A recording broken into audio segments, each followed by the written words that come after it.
다니엘 4강의 오늘 9번째 시간입니다. 오늘은 다니엘이 본 순양과 순념소 환상이라는 제목입니다. 다니엘이 본 순양과 순념소 환상. 다니엘이 7장에서 네 나라의 환상을 봤죠. 네 짐승을 봤죠. 그런데 그 네 짐승은 네 나라를 말한다고 이렇게 했어요. 그리고 이제 이번에 8장으로 넘어와서 또 다른 환상을 보는 거예요. 또 다른 환상. 요 환상은 첫 번째 환상을 본 때로부터 약 한 2년, 만 2년이 지난 때예요. 그래서 8장 1절에 이제 이렇게 시작하죠. 나 다니엘에게 처음 나타난 환상 후에 벨사살 왕 제3년에 다시 환상이 나타나니라. 그러니까 벨사살 왕 원년에 그 네 짐승으로 묘사된 환상을 하나 보고, 그리고 이제 다시 벨사살 왕 3년에 2년이 지난 다음에 또 두 번째 환상을 지금 보고 있는 거예요. 자, 7장에서 본 그 네 짐승의 환상, 그것은 네 나라라고 그랬죠. 네 짐승으로 묘사된 네 나라, 그 네 나라가, 세상 나라가 끝나면서, 그러면서 무슨 일이 있었어요? 하나님의 나라가 완성된 모습을 보았다, 이렇게 했어요. 그러니까 7장에서 바벨론과 메데, 파사, 헬라, 혹은 또 네 번째 나라를 로마라고 이렇게 해석하는 사람들도 있습니다만은, 어쨌든 메데와 파사, 헬라, 그리고 로마라고 친다면 이제 로마까지 세상 역사가 이제 그걸로 끝났다는 거예요. 세상 역사가 그걸로 끝나고, 그리고 그 역사가 끝나면서 이제 무엇이 보였냐면은 하나님의 나라가 완전한 하나님의 나라, 성도들이 하나님과 완전한 영광을 누리는 그 나라를 본 거예요. 그것을 이제 그렇게 첫 번째 본 환상을 다니엘서 8장, 9장, 또 10장부터 12장 나머지 3번 환상을 더 보는데, 그것을 이렇게 이제 클로즈업해서 중간중간을 한 번씩 비춰서 더 확대를 해서 세밀하게 보는 것, 이것이 8장, 9장, 10장 이후에 나오는 나머지 3번 환상이다. 이렇게 이해를 하고 있어야 됩니다.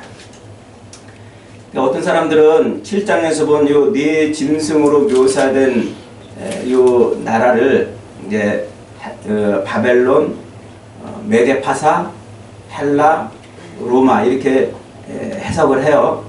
근데 제가 지난주에 말씀드렸죠. 그 마지막 그 짐승은 로마로 해석하면은 성경 전체가 꼬인다고 그랬죠.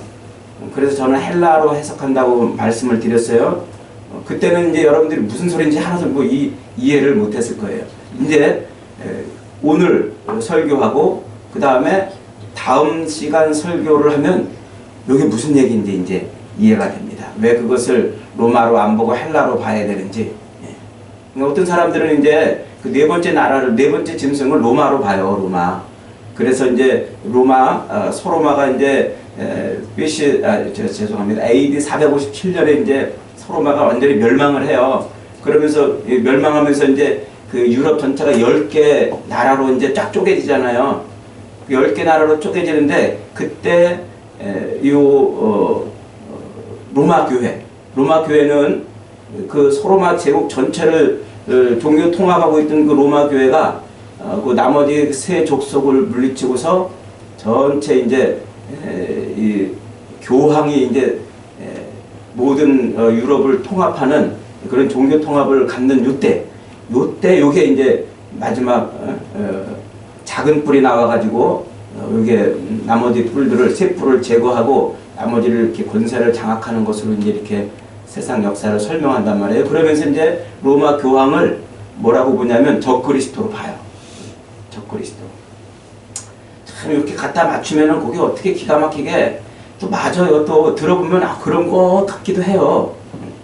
그런데 그런 설명은 성경을 한쪽 눈 감고 보는 거란 말이에요. 그래서 제가 그 마지막 나라를 로마로 보면 안 된다고 이제 말한 건데, 이게 왜 그러냐면 이제 로마 교황이 10개 소로마 제국이 멸망하고 그 다음에 10개로 쪼개진 그 유럽의 그 나라들 중에 세 나라 그 나라들을 이제 멸하고 이제 로마 교황이 세상을 이제 권력을 쥐는 그게 이제 BC 458년경부터 이제 시작이 된단 말이에요. 이게 중세 시대로 이제 들어가는 거예요.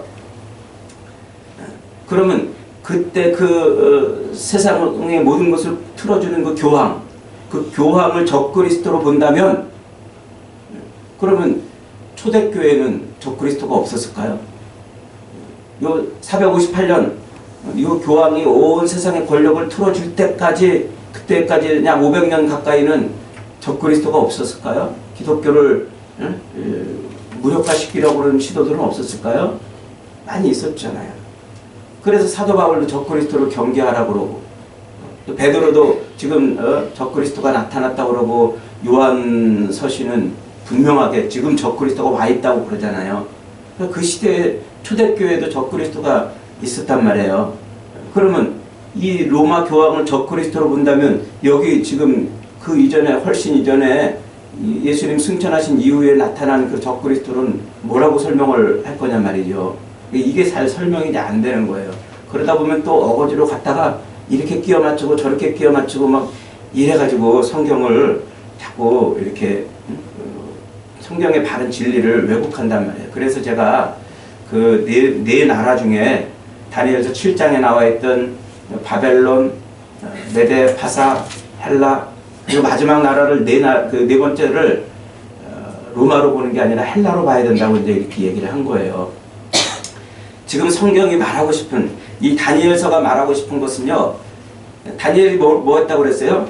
세상 끝을 봤다고 그랬단 말이에요. 세상 끝에 이 끝에는 어떤 일이 벌어질 것이냐 그걸 지금 다니엘에게 지금 가르쳐주고 있고 이스라엘 백성들에게 지금 가르쳐주고 있는 거예요. 그 세상 끝은 세상 역사가 다 끝난단 말이에요. 끝나고서 하나님의 나라가 완전히 성취되는 그것을 지금 보여주려고 그러는 거죠. 그래서 이 7장에서 네 번째 나라가 뭐 한다고 그랬어요? 감히 하늘 성소를 대적하고 하나님의 군대를 대적하고 하나님의 백성들을 막 짓밟는 이런 일이 벌어진단 말이에요. 이런 일이. 그래서 7장 21절부터 27절까지 그 네 번째 나라에서 나온 그 뿔이 성도들과 싸워서 막 이기고 그러면서 이제 한때와 두때 반때 동안 성도들을 막 짓밟는 이런 일이 벌어진다 하고 이렇게 설명을 한 거죠. 그래서 7장 21절부터 27절까지 나오는 그 내용 중에 거기서 25절 그 하반절 보세요. 그가 장차 지극히 높으신 이를 말로 대적하며 또 지극히 높으신 이의 성도를 괴롭게 할 것이며 그가 또 때와 법을 고치고자 할 것이며 성도들은 그의 손에 붙임받아 한 때와 두 때와 반 때를 지내리라. 그러니까 어떤 하나님의 백성들을 막 짓밟는 자가 나타나가지고 그가 하나님의 백성들을 짓밟는데 한 때와 두 때와 반 때 동안 그렇게 짓밟는단 말이에요. 그리고 고난이 이제 있게 된다는 거죠. 거기다 밑줄을 좀 쳐놓으세요. 한 때와 두 때와 반 때를 지내리라. 굉장히 중요한 표현입니다. 26절 보면은 그러나 심판이 시작되면 그 모든 권세를 빼앗기고 완전히 멸망할 거란 말이에요. 성도들을 그렇게 한 때와 두 때와 반 때 동안 이겼던 그 악한 세력이 심판이 시작되면 하나님의 심판이 시작되면 그 모든 것을 완전히 이제 잃어버리고 권세를 잃어버리고 망한다는 거죠. 그러면서 27절에 나라와 권세와 온천한 나라의 위세가 지극히 높으시니 거룩한 하나님의 백성에 붙임받은다. 이렇게 하면서 그의 나라는 영원할 것이다. 이렇게 지금 설명을 하고 있어요. 이게 7장의 내용이에요. 자, 그러면서 이제 8장으로 넘어오면서 지금 다니엘이 두 번째 환상을 또 봅니다. 두 번째 환상을 보는데 그 두 번째 환상은 순양과 순염소가 싸우는 환상을 봐요. 그러면서 이제 순염소가 이제 이겨요. 그 이긴 다음에 그 순염소 중에 한 뿔이 나와가지고 또 이제 막 하나님의 백성들을 대적하는 이런 일이 있다고 지금 설명을 하고 있는 거예요. 그렇게 그러면서 7장에서 말했던 그 한때, 두때, 반때 동안 성도를 괴롭히는 그 일이 진행된다고 역시 8장에 와서도 동일한 얘기를 하고 있는 거예요. 그러니까 7장에서 봤던 그 네 짐승으로 묘사된 그 세상 끝자락의 모습을 다른 각도에서 지금 설명을 하고 있는 거란 말이에요. 다른 각도에서. 이게 무슨 연대기로 탁탁탁 맞춰가지고 설명하고 이러는 게 아니라, 근데 성경을 읽으면서 성경은 우리에게 무슨 수학, 무슨 산수 공부하듯이 연대기를 맞춰가지고 어느 시대에 누가 어떤 일을 했고 이걸 지금 우리에게 설명해 주려고 그러는 게 아니에요. 지금 하나님의 나라, 하나님의 나라가 어떻게 세상 역사 속에서 펼쳐지고 완성이 될 것인가, 그 얘기를 지금 해주려고 하는 것이죠. 그래서 지금 7장에서 봤던 그 환상을 8장은 다른 각도에서 지금 다른 카메라로 찍어서 보여주고 있는 거란 말이에요. 자, 이 다니엘서를 참 이게 논란이 많은 책인데 막 해석이 막 분분해. 여러 가지 막 별의별 해석들이 다 나오는 책인데, 이 다니엘서는 아주 중요한 특징이 하나 있어요. 그 특징이 뭐냐면 1장부터 2장 3절까지는 히브리어로 기록되어 있어요. 히브리어는 이스라엘 백성들의 언어 아닙니까? 그리고 2장 4절부터 7장 마지막 28절까지는 아람어로 기록이 되어 있어요. 아람어는 그 당시 세계를 지배하고 있던 그 바벨론이 쓰고 있는 언어입니다. 수리아, 시리아의 언어죠. 그리고 이제 8장부터 또 12장 마지막까지는 또 히브리어로 기록이 되어 있어요. 그러니까 1장은 히브리어로, 2장부터 7장까지는 아람어로, 다시 8장부터는 히브리어로 이렇게 기록이 되어 있다는 거예요. 왜 이렇게 기록을 해놨을까요? 읽는 대상이 다르다는 거예요. 그러니까 우리가 잘 알듯이 1장은 바벨론의 포로로 잡혀온 그 네 소년들, 다니엘을 비롯한 그 네 소년들이 왕궁에 들어와서 이제 거기서 생활을 시작할 때 그때 있었던 일을 이제 보여주잖아요. 그러면서 하나님이 그 바벨론 왕보다 못하신 분이 아니라 하나님 살아계심을 간증을 통해서 보여주잖아요. 그리고 2장부터는 이제 느부갓네살이나 혹은 새 친구들 이야기나 혹은 풀무불에 들어갔던 이야기나 뭐 이런 걸 통해서 느부갓네살도 그렇고 또 메대의 다리오도 그렇고 자기네 그 말로 조서를 꾸며가지고 온 백성들한테, 자기네가 통치하는 그 온 백성들한테 뭐라고 그랬어요? 야, 하나님이 진짜야. 하나님 진짜 살아계신 유일한 신이야. 요것을 선포했다고 그랬잖아요. 그러니까 2장부터 7장까지는 모든 백성들한테, 세상 모든 사람들한테 선포하는 말씀이고, 1장과 8장부터는 이스라엘 백성들한테 주는 말씀이라는 겁니다. 그런 이해를 먼저 가지고 있을 필요가 있어요. 자, 그래서 이제 8장부터는 다시 히브리어로 기록이 돼요. 그러니까 이스라엘 백성들한테 전해주고 싶은 이야기라는 거예요. 그 이스라엘 백성들한테 하고 싶은 이야기가 뭐냐면, 지금 바벨론의 포로로 잡혀온 이 백성들한테, 야, 이스라엘의 끝이 어떻게 될 거야? 세상의 끝이 어떻게 되는 줄 아냐? 세상에 이런 나라들이 결국은 다 망하고 하나님의 나라가 완전히 들어설 거야. 그렇게 말하면서, 그러면서 이스라엘한테, 야, 이스라엘아, 이제 너희들의 끝은 어떻게 되는 줄 아냐? 그러면서 이제 이스라엘의 끝을 9장에서는 70일에로 설명해줘요. 70일에.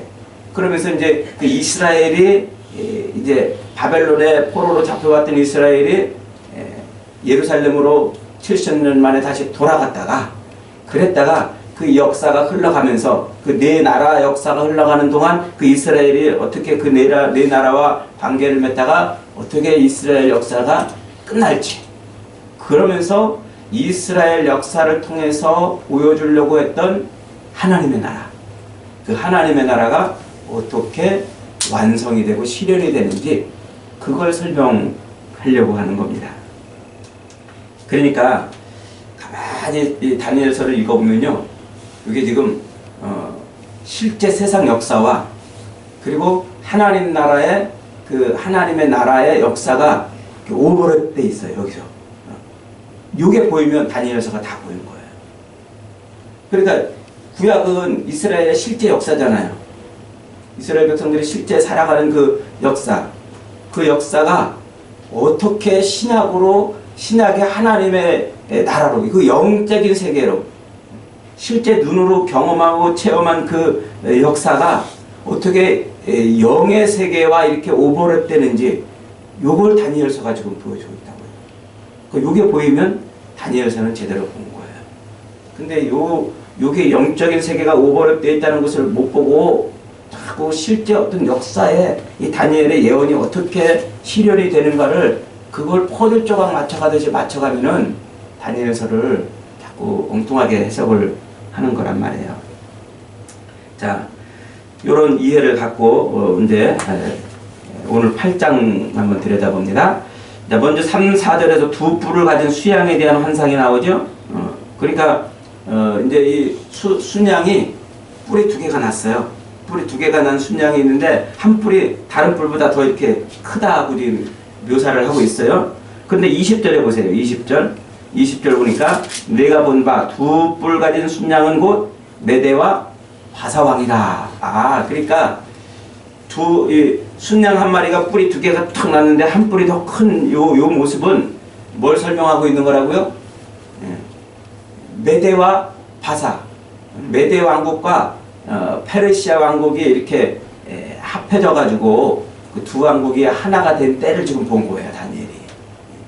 그러니까 이 바벨론이 멸망할 때, 이 벨사살 왕이 멸망할 때 그때 이 메데 파사의 첫 번째 등장하는 왕이 누구였어요? 다리오, 메데의 다리오였잖아요.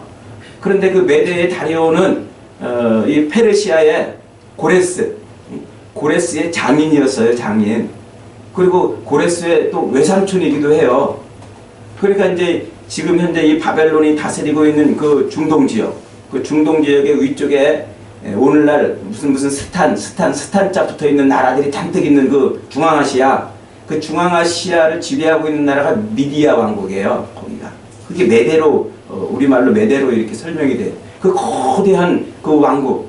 그 왕국에서 서로 그냥 수많은 이제 사람들이 권력 다툼을 하고 막 그렇고 저렇게 하다가 그 중에서 이제 그 권력 다툼에서 밀려난 그 어떤 세력이 지금의 저 이란 땅으로 도망을 쳐요. 그 바벨론의 그 끝자락에 붙어 있는 이란 땅으로. 그 이란 땅에 도망을 쳐가지고 거기에서 자기 왕조를 세우는데 그게 이제 페르시아의 시작이에요. 메데라고 이제 죄송합니다. 파사라고 이제 성경에서는 이제 우리말로 이렇게 말하는데 그 페르시아 왕국의 첫 번째 왕이 누구냐면 이제 첫 번째 죄송합니다. 첫 번째가 아니고 그 페르시아에서 왕국에서 권력을 쥐고 자기 외삼촌하고 힘을 합해가지고 이 키루스 고레스가 바벨론을 무너뜨린 거예요. 둘이 정략 결혼을 했다고 그랬죠. 그래서 이제 이 성경이 바벨론을 무너뜨릴 때 메데파사 이렇게 등장을 하는 거예요. 메데파사. 그러니까 이 거대한 나라 둘이 지금 합해졌는데 그 중에 그것을 이제 뭐라고 표현하냐면 순양의 모습으로 표현하는데 그 두 뿔로 난 모습으로 그 중에 뿔 하나가 커요. 그 큰 뿔이 어디냐면 바로 페르시아의 고레스 왕을 지칭하는 표현이에요. 그게. 그러니까 메데는 나라는 훨씬 더 크지만 그러나 이제 자기의 그 장인한테 잠깐 나라를 맡겼다가 결국은 이제 고레스가 자기가 이제 모든 바벨론을 무너뜨리고 페르시아 제국을 이제 완성하잖아요. 그래서 큰 뿔로 등장을 하는 겁니다. 자, 그 다음에 이제 4절에 보면은 순념소가 서편에서부터 와가지고 온 지면을 두루 다녔다 그러잖아요. 순념소. 그 순념소는 누굴까요? 21절에 봅니다. 시작. 털이 많은 순념소는 곧 헬라 왕이요. 그의 두 눈 사이에 있는 큰 뿔은 곧 첫째 왕이라. 그러니까 이제 그 순양은 그렇게 메데 파사로 묘사되어 있고 서쪽에서 그렇죠? 저 그리스 발칸반도 그리스 쪽에서 이제 숫염소가 이제 달려와요. 그래서 이 순양을 들이받는 거예요. 그러니까 이제 BC 332년에 그 그리스를 통합한 알렉산더 대왕 얘기를 하고 있는 거예요. 그 알렉산더 대왕이 그리스 모든 이 부족 국가들을 통합해가지고 마케도니아에서부터 이제 그리스 왕국을 헬라 왕국을 세우잖아요. 그래서 그 마케도니아에서부터 헬라 왕국을 시작한 그 알렉산더 대왕이 동방 정벌을 나서요. 그래서 그가 동방을 정복하는데 얼마나 그 위세가 대단했는지 그가 달리는 말발굽 소리보다 더 빨리 다른 나라들이 항복을 했다고 그러잖아요.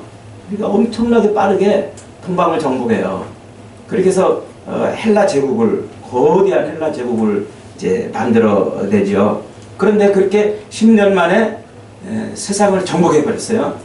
10년 만에. 그런데 그 알렉산더 대왕이 갑자기 32살인가 33살에 죽어버려요. 그러니까 그 젊은 나이에 갑자기 죽어요. 죽으니까 어떻게 됐어요? 나라가 내동강으로 쪼개졌단 말이에요. 그 알렉산더 대왕의 밑에 있던 신복 그 4명의 장군이 헬라를 각각 통치를 합니다. 그래서 알렉산더 대왕의 고향인 마케도니아와 그리고 그 그리스 지역은 안티고노스라는 장군이 거기를 이제 자기가 통치를 합니다. 그리고 이제 그리스 일부하고 지금의 터키 그 지역은 이제 류시마쿠스라는 장군이 거기를 통치를 해요. 류시마쿠스. 그 다음에 이제 이집트하고 지금의 이스라엘 팔레스타인 그 지역은 프톨레미마이오스라는 그 장군이 통치를 해요.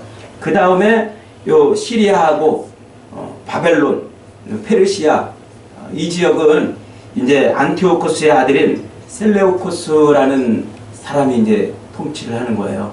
그렇게 4명의 장군에 의해서 헬라 제국이 분할이 되는, 그래서 그 모습이 이제 8절까지 나와 있는 거예요. 자, 9절에 보면 4뿔 이후에 다시 작은 뿔 하나가 돋는다고 그러잖아요. 그러니까 그 헬라가 4나라로 쪼개졌는데 그 4뿔이 이제 쪼개졌는데 4뿔로 거기에 작은 뿔 하나가 이제 돋아난다고 그러잖아요. 그 작은 뿔 이미지가 7장에 나와 있는 4짐승의 그 10뿔 사이에 4번째 짐승의 10뿔 사이에 나온 한 뿔, 바로 그 환상을 지금 카메라 각도를 돌려서 다 이렇게 지금 설명하고 있는 거예요. 그러니까 7장에서 넷째 짐승의 그 10뿔 사이에서 나온 그 한 뿔이 3뿔을 빼내고 그 뿔이 성도들과 싸우고 장차 지극히 높으신 이를 말로 대적하며 때와 법을 고치고 성도들을 한때 두때 반때 동안 괴롭힌다고 그랬잖아요. 그래 본문에서도 지금 똑같은 얘기를 하고 있어요. 그가 성소를 헐고 제사를 폐하고 백성을 죽이는 일을 행합니다. 그게 이제 소위 적그리스도의 이미지인 거예요. 요게 지금 그 4나라 중에 한 뿔이 돋았는데 그 한 뿔이 누구냐면 셀레우코스, 지금 시리아와 바벨론, 페르시아를 통치하고 있는 그 셀레우코스가 이제 등장을 하는 거예요. 전면에 나서서. 그래서 자기가 알렉산더 대왕의 진정한 후계자다. 그래서 자기가 헬라 전 제국을 통일해야 된다는 야망을 이제 품게 돼요. 그러면서 이제 그 셀레우코스 그 후손들이 셀주크 왕조라고 이제 이렇게 우리가 세계 역사에서 표현합니다. 그 후손들이 계속해서 헬라 전체를 통일하고자 하는 욕망을 품어요. 그래서 저 그리스 쪽으로 완전히 정복하고 또 밑으로 이집트까지 정복하고 싶은 그런 욕망을 품죠.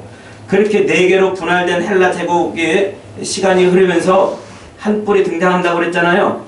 그 셀레우코스 왕조의 8번째 왕인 안티오코스 4세, 안티오코스 4세 에피파네스라는 사람이 그게 작은 뿔이에요. 이 안티오코스 4세는 스스로 자기를 에피파네스라고 이렇게 호칭했어요. 이 에피파네스라는 말은 빛나는 자 이런 뜻이에요. 그러니까 이제 뭐 존귀한 자, 빛나는 자 이런 의미를 담고 있어요. 자, 이사야 실장에 이사야 14장에 가면은 계명성 할 때 그 루시퍼라고 하는 말이 있잖아요. 지금 성경의 같은 이미지를 지금 연결해주고 싶은 거예요. 그러니까 요 안티오코스 4세 에피파네스는 자기 스스로를 뭐라고요? 신이 현현한 존재, 빛나는 자, 존귀한 자, 그렇게 이제 부르게 했단 말이에요. 그러면서 그가 행한 일이 뭐냐면 9절에 보세요. 영화로운 땅을 향하여라고 이렇게 이제 표현을 하고 있어요. 그러니까 그 영화로운 땅이 어디냐면 바로 이스라엘 땅이란 말이에요. 요 에피파네스 안티오코스 에피파네스는 자기가 이제 왕이 되니까 요 셀주크 왕조의 8번째 왕이에요. 자기가 왕이 돼가지고는 그 모든 헬라 제국을 자기가 다 통치하고 싶었어요. 그래서 제일 이제 자기랑 강력하게 대항을 하고 있는 그 왕조가 어디냐면 이집트 왕조. 이집트의 그 프톨레마이오스 왕조하고 싸움을 시작을 합니다. 그래서 이 시리아에서 팔레스타인을 거쳐가지고 남쪽 이제 이집트로 내려가잖아요. 그래서 이집트에 가가지고 이제 싸움을 이제 몇 차례 해요. 그래서 거의 그 이집트를 손에 장악하려고 하는 쯤에 저 뒤에서 로마가 그 셀레우코스 왕조를 뒤통수로 치는 거예요. 안티오코스 4세 그 나라를 뒤통수로 치는 거예요. 이게 이제 11장에 가면 설명이 돼요. 그러니까 할 수 없이 승리를 목전에 두고서는 이 안티오코스 4세가 철군을 합니다. 철군을 하면서 막 기분이 나쁘잖아요. 그러니까 돌아가는 길에 예루살렘에 들러가지고 예루살렘 아주 짓밟고 탈탈 털어가는 거예요. 그래서 이 이집트를 공격하러 갔다가 할 수 없이 저 로마가 그 조그만 이제 막 생겨나가지고 그 동네를 이제 뭐 이렇게 정복하고 있던 로마가 이렇게 그 안티오코스 4세 뒤를 치니까 할 수 없이 군대를 빼가지고 돌아가다가 보니까 이거 예루살렘에 가보니까 거기서 무슨 자기들만의 신을 섬기고 뭐 이렇게 그냥 성전을 세우고서 자기들만의 그런 종교를 하고 있는 민족이 있는 거예요. 그 이스라엘 민족을 본 거예요. 그러니까 이 안티오코스 4세가 화가 났어요. 에이, 이참에 저기나 그냥 아주 탈탈 털어가자.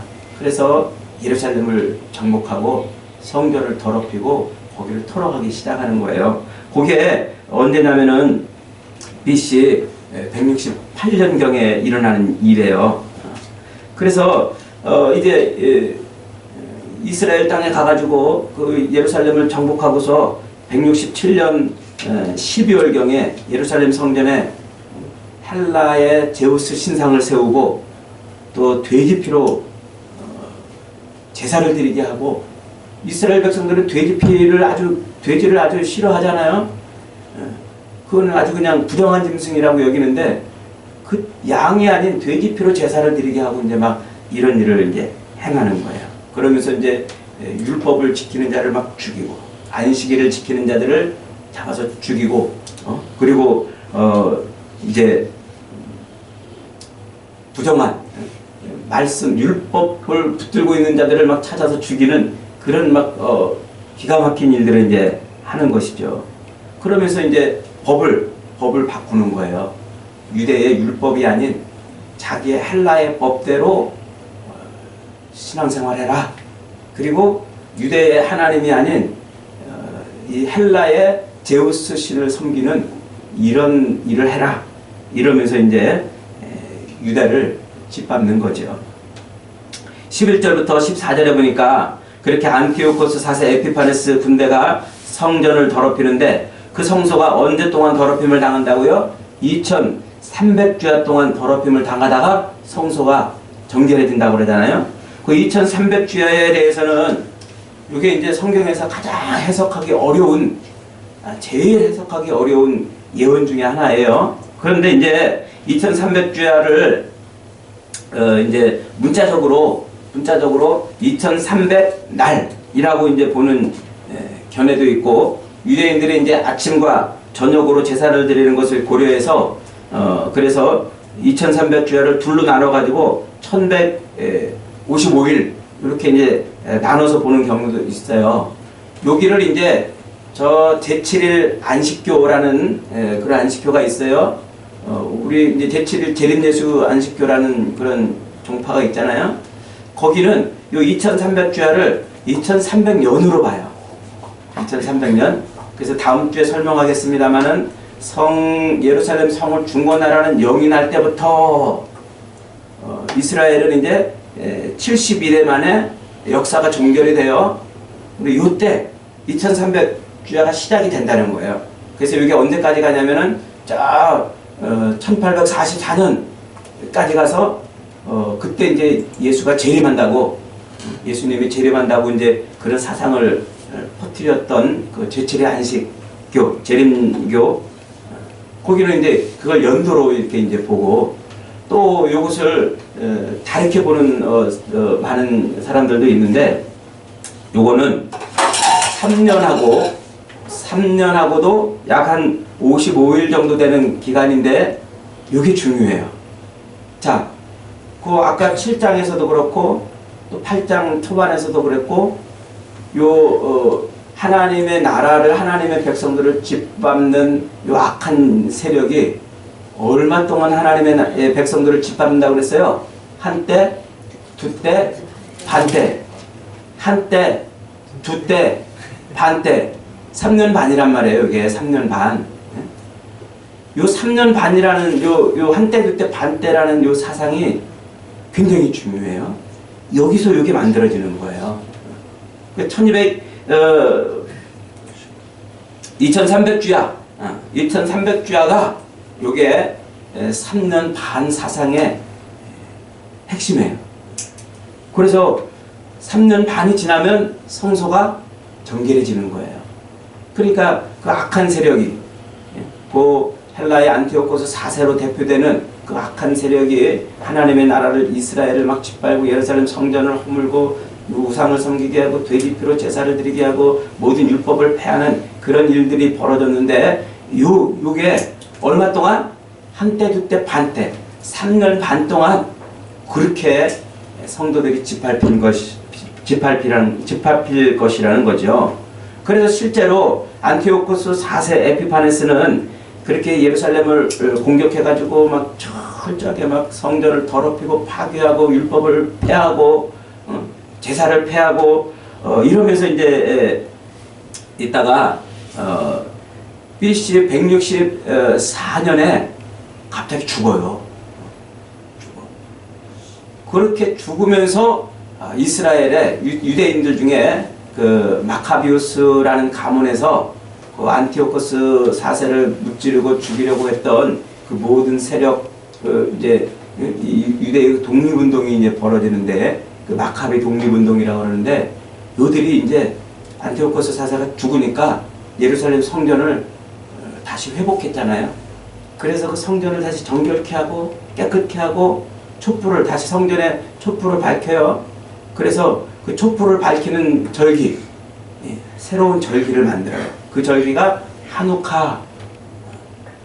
그래서 우리 그 12월 25일 우리는 예수님 탄생하는 성탄절이라고 해서 불을 밝히는데, 유대인들은 그때 성전을 다시 회복했다고 해서 성전에 불을 새로 밝혔다고 해서 하누카, 빛의 절기, 수전절을 지키는 거예요. 수전.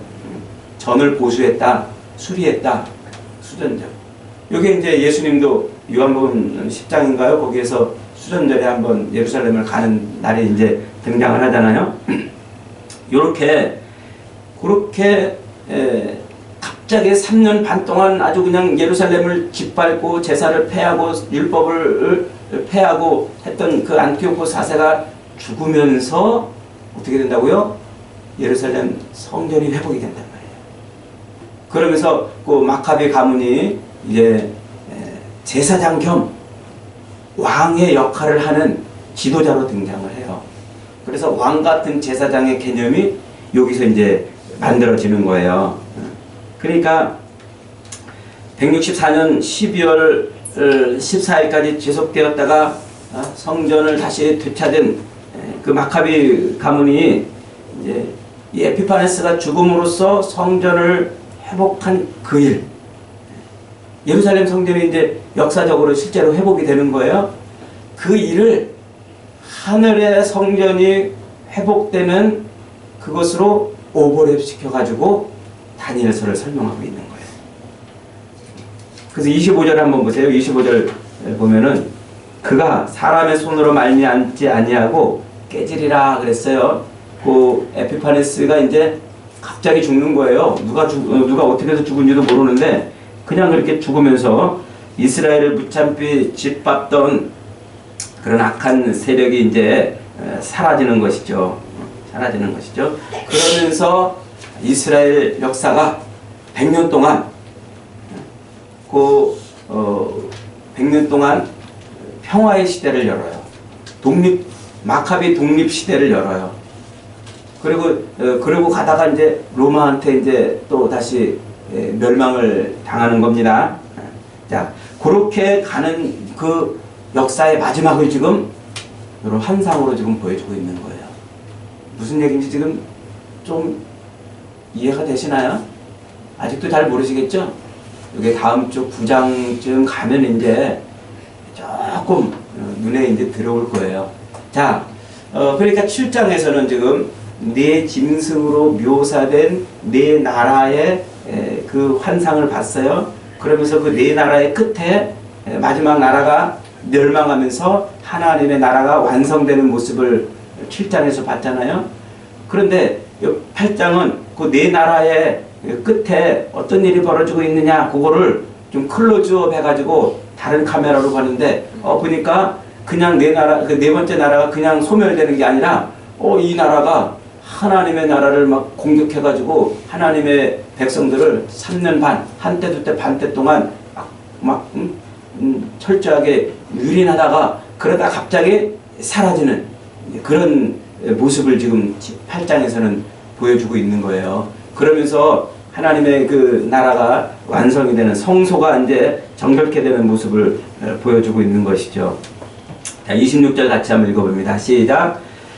이미 말한 바 주야에 대한 이상이 확실하니 너는 그 이상을 간수하라. 이는 여러 날 후에 일이니라. 지금 다니엘이 살고 있는 때는 언제입니까? 아직 이제 바벨론이 아직 멸망하기 전이잖아요. 벨사살 3년째잖아요. 그러니까 조금 있으면 이제 멸망할 겁니다. 아직 바벨론이 멸망하지도 않았는데 바벨론 이후에 나오는 메대, 파사, 헬라의 이 역사까지 지금 보여주고 있는 거예요. 그러니까 다니엘이 그 먼 미래의 일을 지금 환상으로 봤으니까 이걸 알겠어요? 무슨 얘기인지 알겠어요? 잘 모르죠. 그러니까 이제 막 다니엘이 막 혼란스러운 거예요. 근데 이제 하나님이 뭐라고 말씀하시냐면은 너는 그 이상을, 그 환상을 잘 기억하고 있거라. 지금 그 얘기예요. 지금 두 번째 보는 환상까지 그걸 기억을 하고 있거라. 여러 날 후에 일어날 일을 너한테 지금 미리 보여준 거다. 이렇게 말씀하고 있어요. 그러면서 그 이상은 확실하다 그러잖아요. 이 확실하다는 것은 정해졌다 이거예요. 그대로 갈 거라는 거예요. 그대로 갈 거라는 거. 그래서 이제 하나님께서 그 역사를 지금 끌고 가고 계신 분이심을 보여주는 거죠. 자, 우리 1장부터 계속 한 얘기가 뭐예요? 세상을 바벨론 왕이 통치하는 줄 알았더니 하나님이 통치하고 있었다. 세상을 메데 파사의 왕이 통치하는 줄 알았더니 하나님이 통치하고 있다 하는 것을 계속 말해오고 있잖아요. 지금 세상 모든 것을 하나님이 통치하고 있고 세상 역사를 통해서 하나님의 나라를 어떻게 완성해 갈지 그것을 지금 보여주고 있다고 말씀하고 있는 겁니다. 여러분, 세상 역사는요, 우리 눈에 보이는 실제로 이런 세상 사람들이 끌고 가는 게 아니에요. 이게 세상 역사가 아니에요. 세상 역사는 지금 누가 끌고 간다고요?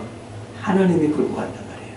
그래서 우리 눈에 보이는 이런 역사로 세상이 끝나지 않습니다. 이것으로 끝나지 않고 여기에 이 세상 역사에 오버랩 시켜서 반드시 뭘 완성해 간다고요? 하나님의 나라를 완성해 간다. 그러니까 이것을 이제 신학의 용어로 표현하면 우리는 이중적인 삶을 살고 있다 이거예요. 이중적인 삶. 눈에 보이는 역사의 세계를 살고 있으면서 동시에 우리는 하나님의 나라를 살고 있다. 그걸 지금 말해주고 있는 거예요. 그래서 세상 눈에 보이는 이 역사가 어떻게 눈에 보이지 않는 하나님의 이 나라의 역사와 연결이 되고 있는지를 그걸 지금 다니엘서를 지금 통해서 보여주고 있는 거죠. 여러분, 성경이 우리에게 말하고 싶은 것은 그거예요.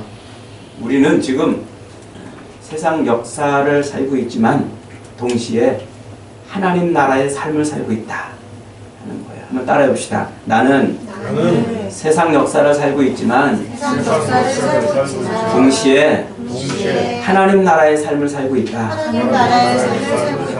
그러니까 요 보이지 않는 하나님의 나라의 삶이 지금 내 눈에 보여야 그게 영적인 눈이 열린 것이다 하는 겁니다. 다니엘에게 지금 말해주고 싶은 것이 바로 그거고, 다니엘서를 통해서 우리에게 가르쳐주고 싶은 것이 그겁니다.